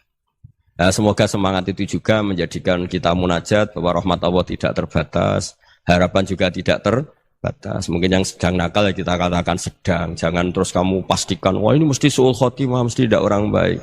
Tidak, agama ini liman kana yarjuwa wal yaumal akhir, selalu bagi yang punya harapan. Ya, mugi-mugi dapat barokah semua. Matur dengan kata wassalamualaikum warahmatullahi wabarakatuh. Ya, mulane makna di Quran itu macam-macam. Lah saiki usum goblok, anggap gak makna eksplisit gak diterima. Ini udah eksplisit, makna dari mana ini? Qur'annya mana? Inna lillahi wa inna ilaihi raji'un. Jadi wong nak ngalim tenan niku makna Qur'an yo ono eksplisit, ono implisit, ono makna mafhum, ono makna mantuk. Baru bisa ono tafsir isyari. Jadi tafsir itu macam-macam. Kayak Pak Quraisy Shihab spesialis nafsir atas nama lughat. Wis pinter pong gaduk-gaduk non. Pak Quraisy Shihab kadang kula ya ora cocok, tapi kula ya hormat ini wong alim. Pokoke apa digaduk-gadukno perkara madatul kalimah. Madatul kalimah itu kosakata. Yo akhirnya yo gaduk. Misalnya ngaten. Tapi kadang butuh guyu, tapi kula seneng. Seneng beliau. Dia wong alim disebut Nabi. Tadabbur maknane apa Mus? Nah cara mikir kan. Mikir itu sangka kata dabaro. Tadbir maknane mengatur. Tadabbur mikir. Jadi agar madatul kalimat dal barok dabaro maknane mikir atau ngatur. Tadbirul ma'isyah berarti ngatur kehidupan. Mulane lah ciri utama mikir itu delok guri. Delok guri wong aja delok ngarep tok delok nopo. Nah, mulane barang guri jenenge dudur. Waduh, gaduh-gaduhan kok kok. Iku mulai keberatan. Tapi udah ada wong alim, kula ge bangga Indonesia punya mufasir gak bagus. Tapi yo masuk akal. Wong aku lah termasuk tim tafsir, guys. Mesti guyu, anggar beliau serumusnya mesti guyu. Misalnya dia nafsiri waqfid jana hakalim ini sing begini niku. Wa qadara rabbuka alla ta'budu terus waqfid lahuma jana hadzulli minar rahmati wa qur rabbirhamhuma kama rabbayani. Dia nafsiri yo gampang. Waqfid lahuma jana hadzulli. Itu jana itu sayap. Sayap itu untuk melindungi. Ibarat ayam kalau melindungi anaknya itu dilindungi dengan kedua sayap. Ya kamu dengan orang tua kayak seperti itu, melindungi dengan sayap. Pokoknya ini so gatok-gatok, pokoknya luwak. Dia luwak terus. Ada ulama yang spesial tafsir Isyari kayak Hikam, itu spesial tafsir apa? Isyari. Mau itu semua Quran dia menangkapnya dengan isyarat. Itu nggak ada lafadznya juga lebih canggih lagi. Sudah. Yaitu kalau Pak Quraisy profesor yang arah Hikam itu sudah di atas profesor. Andai kan ada gelar. Malah itu lebih apa ya? Lebih jelimet lagi. Dan itu nggak bisa diilmoni. Nah, ya modelnya itu daftar wali sih. Pokoknya wali ya. Itu misalnya begini. Tapi itu nyata. Tak contohkan. Fawarab bisama iwal ardi innahu lahakum mitama annakum tantikun. Demi Tuhannya langit dan bumi bahwa kepastian janji Allah itu hak. Demi langit dan bumi, demi Tuhannya langit dan bumi bahwa janji Allah itu hak. Itu orang-orang yang tafsir Isyari langsung bilang ini pasti Allah sedang murka. Manggal ladzi akhdobal jalil hatta alja'ahu ilal yamin. Siapa yang bikin Allah murka sehingga Allah dipaksa sumpah? Misalnya saya punya utang kamu, terus dia nagih saya, Gus utang saya bayar. Oh iya sesuk ditagih lagi sampai 3 kali. Pasti saya atas nama emosi, wallahi besok saya bayar. Kalau kamu nggak dipercaya orang dan Anda tersinggung, pasti spontan sumpah, wallahi begini. Kalau Allah pakai redaksi sumpah di Quran, artinya Allah sedang tersinggung. Lah itu tafsir Isari, tahu. Mulanya kena dititani angger ayat kok dimulai sumpah, mesti Allah duka. Mesti Allah duka. Mereka sumpah itu wis dalam kondisi emosi yang bersumpah berarti ono. Kowe iso pacaran baik-baik saja atau be anak baik-baik saja ujug-ujug sumpah.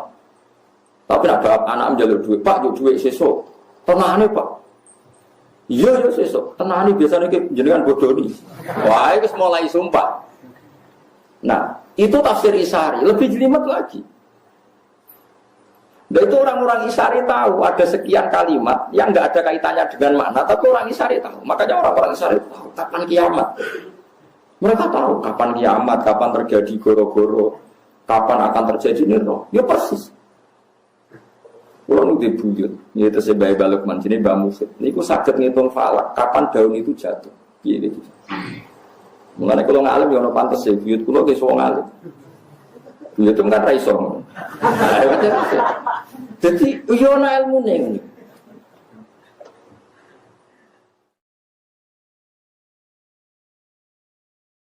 Makanya falak itu so dihitung. Rian wong ngitung falak itu orang astronomi orang teknologi ini, tapi sakit.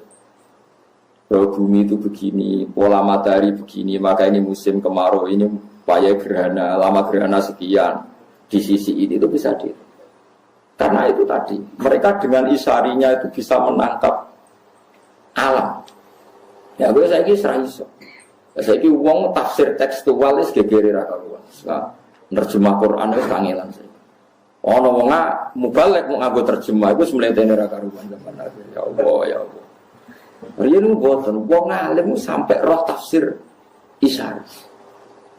Dan saya alhamdulillah Indonesia itu sekata yang kata sangat.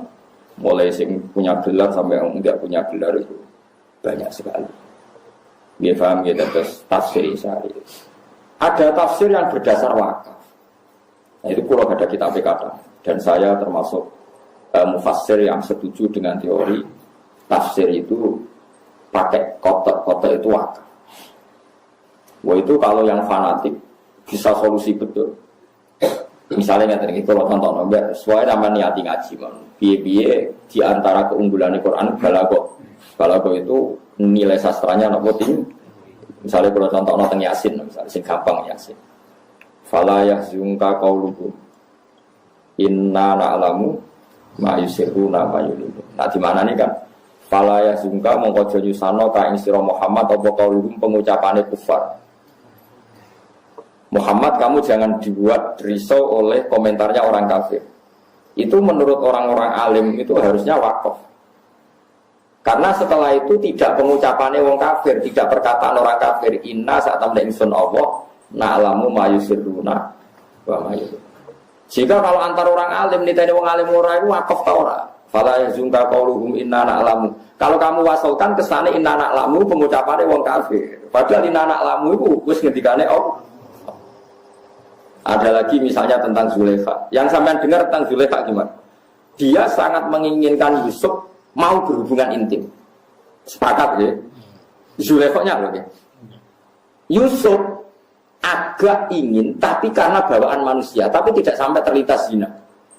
Mau rawong ayu, setengah baya, blodor, jenenge wong lanang rotok kepikiran. Tapi ora terlintas zina. Mau kepeksaannya kepeksa, itu kayak Mustafa, rawong ayu itu serangaran niat zina, ya orang niat sahabat. Tapi jenenge wong lanang normal, ya kepengin. Itu andaikan kamu itu bisa. Ayat seperti itu solusinya satu yaitu wakaf. Makanya ulama ada yang baca gini. Walaqad hammat bi wakaf. Pakai lam, pakai kot. Walaqad hammat. Lan teman-teman nejo sapa Zulaikha. Banget kepinginnya bi kelawan ngasih lo Yusuf. Wakaf. Terus wahamma biha laula arro'a burhana rabbi. Yusuf pun ingin andekan tidak tahu burhana rabbi. Berarti mafhume piye? Yusuf ya sahabat, tapi andekan tidak tahu burhana rabbi. Berhubung tahu maka tidak. Nah tapi wong-wong macane Quran diabrak kae. Walaqad hammat bihi wa hamma biha laula cara kula krungu waduh kacau. Tapi mosok wong semaan kon kaya kula kan kacau. Sedang sing nyemak kesel. Walaqad hammat bihi wa hamma biha. Wes gore wangi ngono kok sing nyemak yo ora paham nek ngalim kan yo rugi. Apa yang ke ilmiah sing dianggap yo ora paham. Tapi kita sebagai orang yang tahu di antara solusi mengurai Quran sebetulnya ada solusinya, yaitu kalau Anda wakaf secara benar. Yang malah jadi alim tafsir juga angel tenang. Sarap lot yang Indonesia yang dokter tafsir tentang Al-Azhar sukses sudah mengkali. Pak Quraisy Abe Gus Yufur putrane bangun. Cara ke sekolah ora kasih. Ku yo angel tenang. Angel tenang. Kulo iso yo perkarane karo gawe bapak kulo. Maksudnya wis bapak kulo nyeneni wong alim dadi yo rada pantes karo kulo iso ne rada pantes. Jadi kulo rapati seneng sekolah. Mulai alit kulo nak kon sekolah ora gelem. Saniki tularan anak kulo sekolah ora rapati gelem. Kulo agar ngamuk kulo takkan sekolah mesti ibu kulo ngamuk. Lah kok mesti seneng sekolah. Wah, ora. Jadi anak kulo wis ya udah pinter tapi aku sekolah aku rapat itu semua menengahnya belum nama tenis wah repot tapi coba rasanya sekolah terus gak pinter itu keliru parah namanya.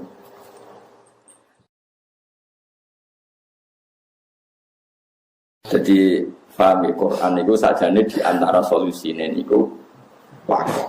Jadi misalnya orang wong kok wakafnya dan walakot hamad di wakaf lawa hamma biha iku laula arro'a burhana nawa. Ketika Yusuf mulai terlintas seneng Zulaikha, ada gambarnya Nabi Yakub, Yusuf ditabuk. Barang ditabuk, manine Nabi Yusuf kejar-kejar liwat hijine Nabi Yusuf. Artinya meh kepikiran seneng Zulaikha lagi meh dituabuk bapak. Lah kuwi ora ono sing nabuk. Lah iku sing perkara. Dadi wong nak nabi wis kabundut telah adol lagi jek nyekseni anak. Roh anak ya ape maksiat ape ditabuk. Padahal yo adoh Yusuf ning Mesir ape ning Kanaan. Lah kuwi bapak 2 kilo wis ora. Ya alhamdulillah. Ya ora bisa isin ora nabi ora boleh. Jadi nak keramate tiang-tiang top kados Habib Fakih Muqaddam tiang alim. Saking alime beliau wong darane iku gak Habib, darane Fakih Muqaddam. Padahal tiange ya Habib. Namanya Muhammad bin Ali, ya Habib, tapi wong darane Fakih. Niku sak alim fikih namanya darane Fakih. Niku nak gerak.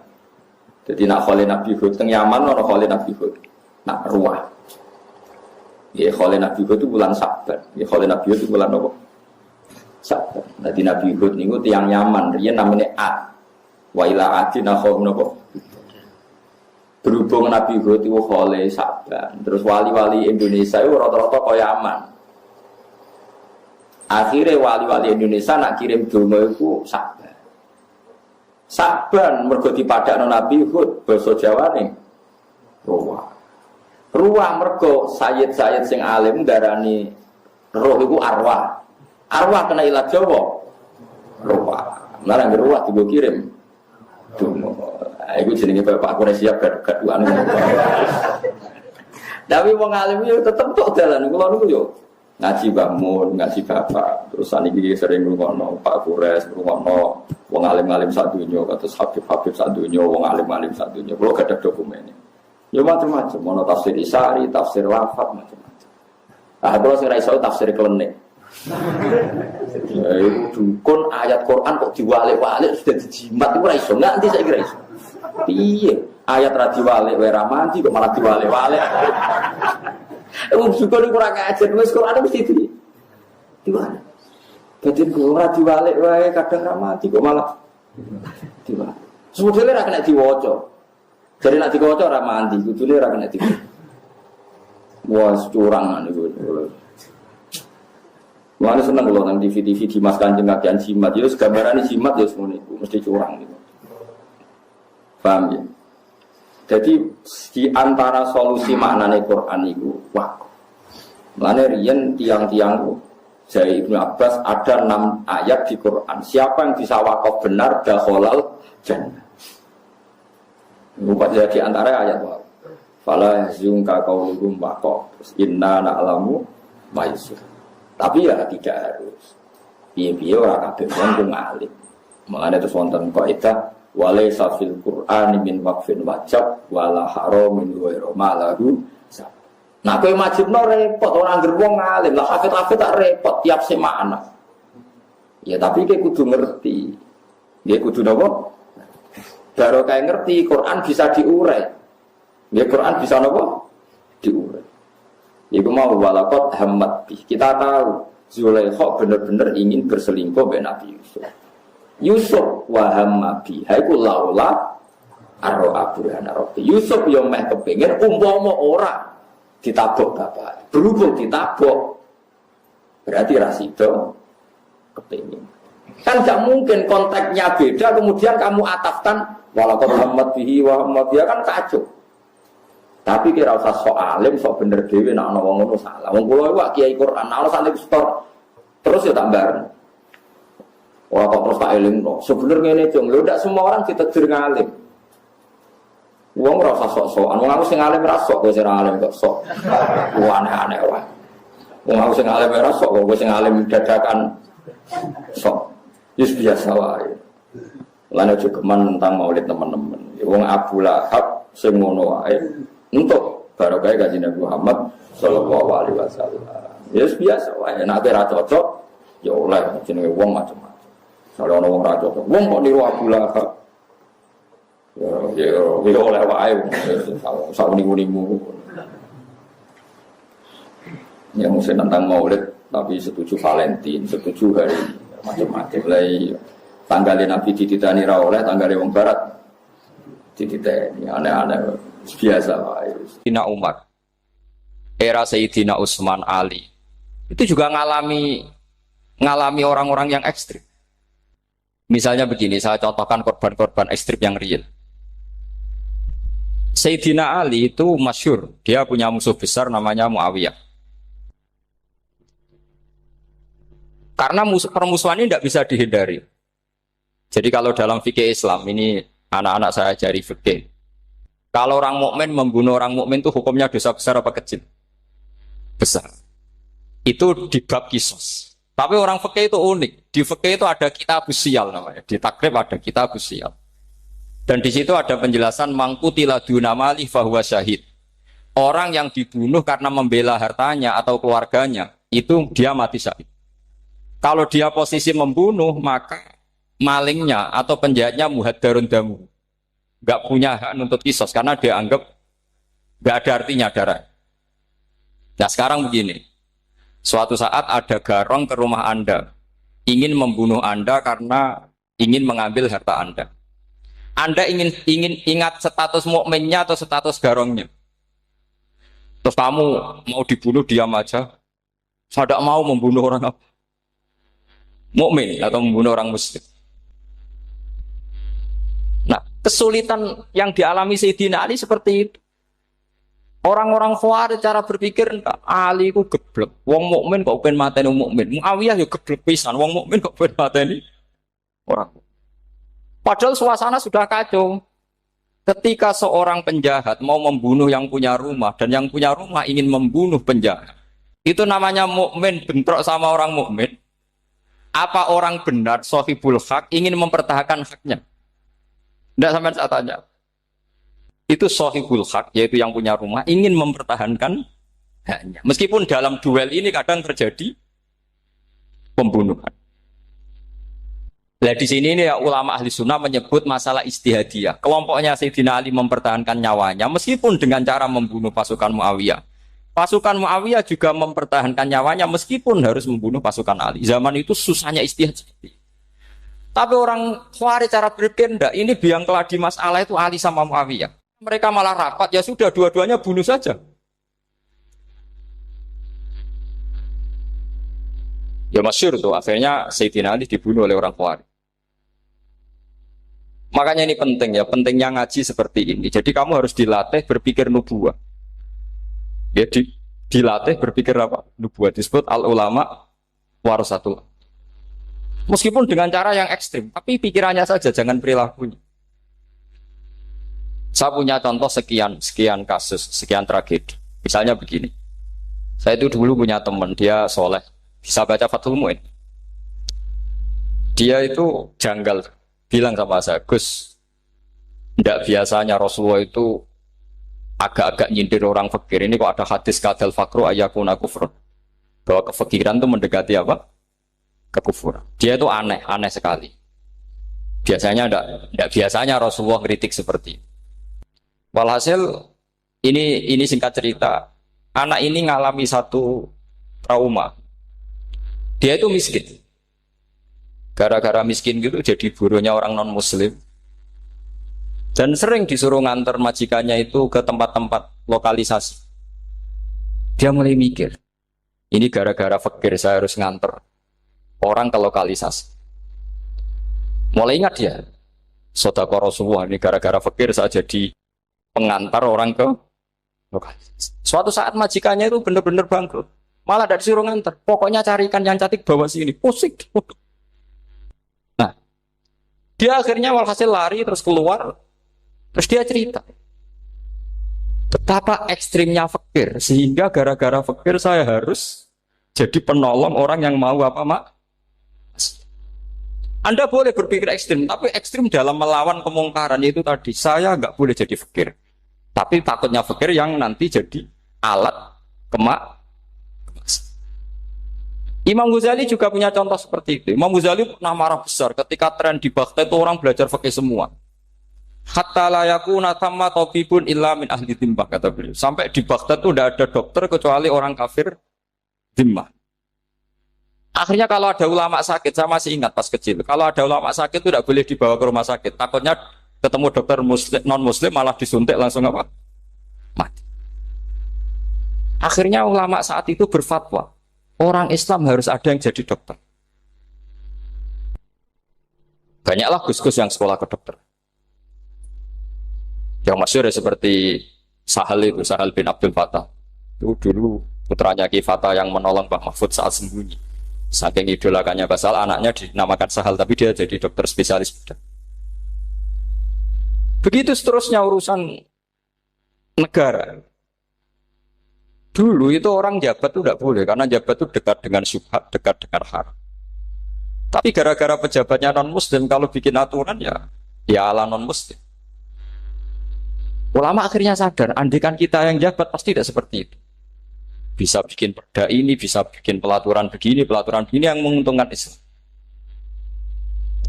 Nah, jadilah banyak pejabat yang sekarang muslim. Tempat-tempat maksiat diobrak-abrik sama Satpol PP macam-macam. Kita untung. Tapi kalau orang-orang Khawarij pikirannya pokoknya pejabat itu dekat dengan haram, dekat dengan syubhat. Padahal dengan kita jabat bisa bikin perda atau apa yang menguntungkan Islam. Kemudian menjadi masalah baru secara fikih. Ini adik-adik dengerin biar kulino senam fikih. Kalau caleg soleh, misalnya Mas Nadif nyalek, ini tadi tak guyoni, mau jadi bupati ndak, kalau ya mau saya dukung. Jadi misalnya gini ya, Zaid sama Bakar, misalnya Bakar itu orang soleh, mau jadi calon lurah. Dia tahu kalau dia lurahnya kampung lebih baik. Kalau yang jadi ini Zaid, itu kampung itu rusak, karena dia suka dugem, suka macam-macam. Kemudian Zaid ini pasti jadi karena beli suara. Misalnya per kepala itu dibeli 50.000. Bakar ini kalau nggak beli suara kalah. Padahal dengan kalahnya Bakar artinya kemenangan kemungkaran. Itu zaman era Fathul Mu'in, muridnya Ibnu Hajar Al-Hitami. Ibnu Hajar muridnya Abu Zakaria Al-Ansori itu fatwa. Yang soleh ini wajib beli suara, bukan boleh, wajib beli suara. Tapi ini namanya tidak nyuap, perlu dicatat. Ini namanya tidak nyuap. Jadi tidak bisa kamu kaitkan misalnya ar-rosi wal murtasi benar. Yang nyuap maupun yang menerima suap adalah sama-sama di neraka. Tidak bisa seperti itu. Karena logikanya dibalik. Sekarang Bakar ini beli suara itu untuk membeli kebenaran, untuk mengawal kebenaran. Zaid beli suara untuk menopang kebatilan. Berarti namanya Bakar ini penyuap atau pembeli kebenaran? Pembeli kebenaran. Harus dibedakan. Nah, ini pentingnya ulama. Memang nyatanya seperti itu. Yang dikatakan nyuap, riswah itu adalah membayar uang li'ib tolil hakti untuk membatalkan kebenaran atau membenarkan kebatilan. Itu namanya nyuap. Alhamdulillah telah kita dengarkan bersama pengajian dari guru kita Gus Baha dan masih bersama dengan Mega Ngaji Audio. Semoga pengajian tadi bermanfaat dan semoga mendapatkan berkah dan barokah. Sekian dan terima kasih.